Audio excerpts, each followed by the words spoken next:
If you've been around Star Citizen for any length of time, you already know there are only 2 speeds in this universe. Since the Kickstarter was announced, the pace has been, well, glacial. Then the momentum swung all the way in the other direction, and we hit full speed ahead. Monthly patches, major changes to game loops, and in-game content. For the first time since 2012, Star Citizen is moving with urgency, and whether you love that or hate that, you can't argue that the game is evolving faster than ever on the road to a real 1.0 release. In less than 12 months, CIG tripled the size of the playable universe. We went from a lonely single system to a galaxy that finally feels like it has reach. New star systems dropped, massive PvE locations landed exactly when the game needed them. Boss fights shook up the meta and forced players to start grouping for high-end content. It all added up to a year where every month felt like another milestone. And yet none of that compares to the gravity of what's coming next. Because the biggest change to date isn't a star system, or a location, or a boss. It's engineering. More specifically, the ship resource network that arrives with Alpha 4.5. This one's universal. It affects every ship, every player, every playstyle. If you fly anything in the verse, this system is going to touch your experience. If you're new here, I'm Captain Katarn and I cover Star Citizen without the fluff. Just grounded takes, real gameplay, and honest commentary. If that's your thing, hit subscribe and join the crew. I've seen the comments. I've played the game long enough to understand the concern. People love the idea of being a one-man crew. It's part of the fantasy of sci-fi games. A lot of us grew up on stories of lone smugglers hopping from system to system, living by their wits in whatever ship they managed to keep flying. Star Citizen has always embraced that fantasy, and yes, it still does. CIG is doubling down on their view of the solo player with the new Drake Clipper, a ship designed to be everything a person needs to explore most of the gameplay available. I'll do a review on that specifically, but it shows their intentions. Everything in the game has a role, and we're transitioning from a single ship being the meta in all aspects to ships being specialized and excelling at their specific functions. That's exciting to me. I hope one day when someone says, "What's the best ship in Star Citizen?" the answer will be there isn't one. In my last video, I talked about how engineering is going to change how we play with big multiplayer ships. From the comments, it's clear people got the impression you couldn't solo in the game anymore. I want to really highlight this. Solo gameplay isn't going anywhere, period. You can still jump into any ship and fly from point A to point B without help.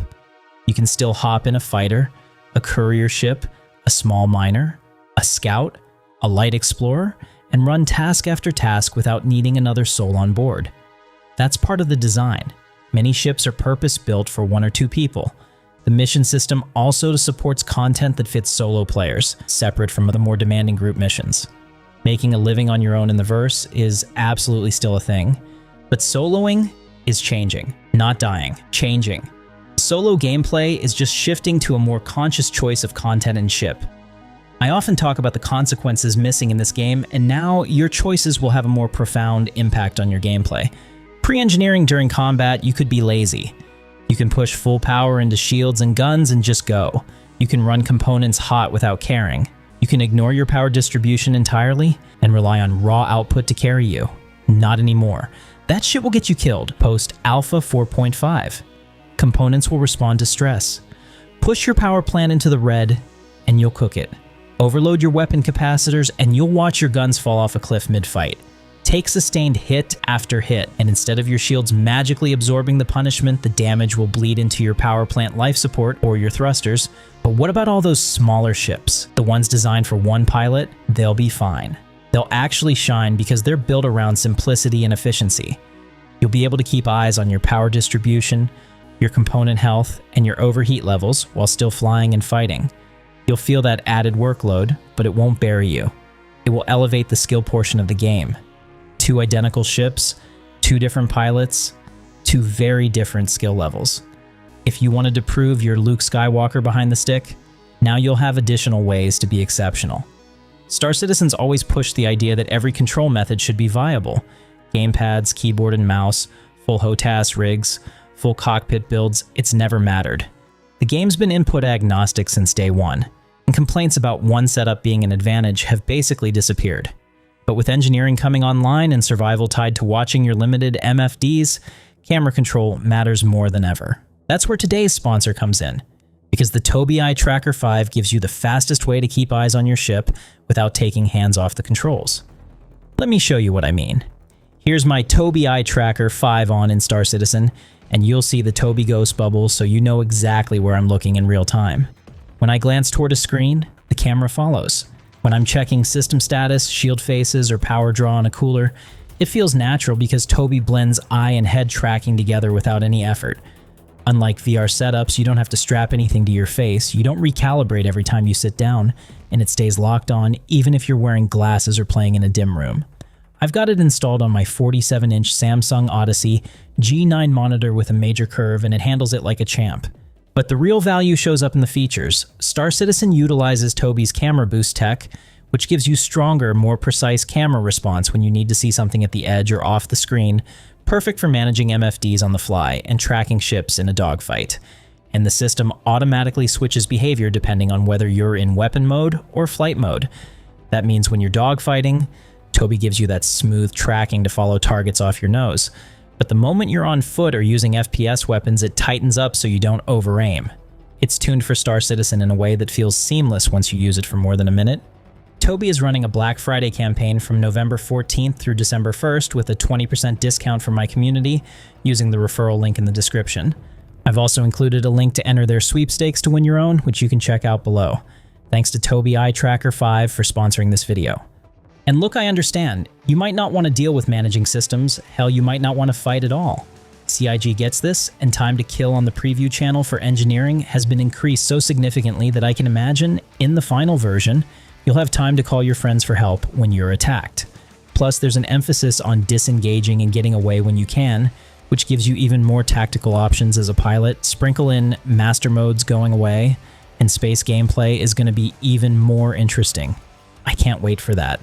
If you're quantum snared or interdicted, you might be negotiating or fighting for your life, but the end goal of combat is shifting from destruction to capture. With engineering, Star Citizen is starting to move into the final vision where destroying a ship is the absolute last thing you want to do when you're fighting it. Disabling a ship and taking it for yourself is going to be the meta, and engineering gets us a step closer to that. And that's where the future lands for solo players. You're not losing the ability to take on content alone. You'll just have to be more selective about the kind of ship you fly and the fights you pick. A pilot with a small, fast ship who knows their systems will still run circles around most threats. A lone player in a big multi-crew ship will need to respect the limitations of flying without help, but it's not a hard no on soloing big ships forever either. CIG talked about adding AI blades, hopefully before release. These are basically special computer modules you can install in your ship to automate functions like an AI blade could control a turret, so you don't need a human gunner. Richard Tyre confirmed in late 2024 that blades are on the roadmap specifically to help solo pilots operate multi-crew ships. So, soloing a big ship won't be outright impossible. You'll have some automated assistance for basic tasks. There's been no mention that I've seen if this includes any engineering, so I can't comment on that. However, it's important to set expectations. AI blades won't make you as effective as a real crew. CIG has been clear that a blade-controlled turret or station will never perform as well as competent players. There will be drawbacks to using them, perhaps slower tracking, lower accuracy, or extra power consumption to ensure that having human crew is still the superior option. AI blades are a stopgap solution. They'll let a lone pilot get by in a multi-crew ship. But you shouldn't expect to dominate a fully crewed enemy just because you slotted in some AI. In fact, you'll probably still want to make friends. It can be hard to make friends as an adult, I get that and experience it myself. That's why I'm starting my own org, Intrepid Star Command. Once the new org tools are released, chill players will always have a home here. It's not a cult of personality either. I'm no one of consequence. I just make videos as a hobby. Bottom line is, there are options. So no, soloing isn't dead. The verse is just changing. And if you adapt with it, you're going to have more depth, more challenge, and more long-term fun than ever before. It's going to be glorious. If you made it this far, you're already a member of the crew, so get subscribed because there's so much more to talk about. Check out the links to the Tobii Eye Tracker 5 in the description.